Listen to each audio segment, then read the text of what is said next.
Hi hello friends, welcome to Kanishna. அவங்க Priya welcome. Happy evening. ஒரு சூப்பரான அப்டேட்டோடு தான் இந்த வீடியோவில் பார்க்க போகிறோம். சிங்கப்பூர் ட்ரிப்பு போகிறாங்க அப்படின்னு சொல்லி தெரியும். அண்ட் நமக்கு பார்த்திங்கன்னா அங்கே ஒரு நாள் தான் அங்கே இருக்க போகிறாங்க அப்படின்னு சொல்லி நம்ம எல்லாருமே நினச்சிட்ருக்கோம். பட் ஆனால் ஒரு 4 to 5 days பிளான் பண்ணியிருக்காங்க. நான் முன்னாடியே சொல்லியிருந்தேன். ஸோ கண்டிப்பாக போகிறது ஒரு நாள் ப்ளஸ் அந்த ஃபங்க்ஷன் ஈவெண்ட் ஒரு நாள் ப்ளஸ் பார்த்திங்கன்னா 2 days அங்கே ஸ்டே பண்ண போகிறாங்க அப்படின்ற மாதிரி தான் ஆல்ரெடி நான் வீடியோஸில் சொல்லியிருந்தேன். ஸோ அதை இப்போ நம்ம கன்ஃபார்ம் பண்ணுற மாதிரி நம்மளுடைய கங்கா பார்த்திங்கன்னா அவங்க பேசலாம் வாங்க அப்படின்னு சொல்லி கேட்டிருந்தாங்க, கொஸ்டின்ஸ்லாம் கேட்டிருந்தாங்க. ஸோ அதில் பார்த்திங்கன்னா சிங்கப்பூருக்குலாம் காஸ்டியூம்லாம் ரெடி பண்ணிட்டீங்களா, பிக் பண்ணிட்டீங்களா அப்படின்னு சொல்லி கேட்குறாங்க. அதுக்கு அவங்க ஒரு லிஸ்ட்டு பிளான் பண்ணியிருக்காங்க டைரியில். ஸோ அது ஷோ பண்ணியிருக்காங்க.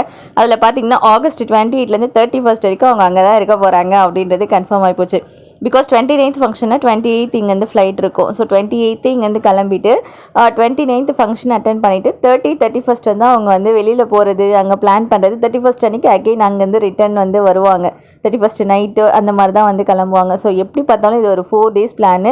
ஸோ கண்டிப்பாக நமக்கு நிறைய அவங்க ஏற்கனவே எல்லாருமே யூடியூப் சேனல் வச்சுருக்காங்க. கண்டிப்பாக நிறைய விலாக்லாம் எடுக்கிறேன்னு சொல்லியிருக்காங்க. வெளியில் போவாங்க. ஸோ இந்த மாதிரி நிறைய ஹாப்பி மூமெண்ட்ஸுமே க்ரியேட் பண்ண போகிறாங்க அப்படின்றது நல்லாவே தெரியும், முன்னாடியே தெரிஞ்சதான். பட் இப்போ இதை கன்ஃபார்ம் பண்ணுற மாதிரி நம்மளுக்கு அங்கே சொல்லிட்டாங்க. ஸோ ஈகராக வெயிட் பண்ணிகிட்ருக்கோம். சிங்கப்பூர் அவ்வளோ தூரம் சிங்கப்பூர் போயிட்டு சுற்றி பார்க்காம வர முடியுமா? ஸோ அதனால் எக்ஸ்ட்ரா ஒரு 2 நாள் இருந்து சுற்றி பார்த்து தான் வர போகிறாங்க. நிறைய ஃபன் அண்ட் என்டர்டைன்மெண்ட்ஸ்லாம் இருக்க போகுது அப்படின்றது நல்லாவே தெரிஞ்சு. ஸோ எத்தனை பேர் வெயிட் பண்ணுறீங்க அப்படின்றத கமெண்ட் செக்ஷனில் சொல்லுங்கள். உங்களுடைய கருத்துக்கள். Thank you, by. அண்ட் ஆல்சோ பார்த்தீங்கன்னா நம்மளுடைய கங்கா சீக்கிரமாக சில்வர் ஸ்க்ரீனில் வர போகிறாங்க. ஸோ அதை பற்றி தனியாக பேசலாம். Thank you, by.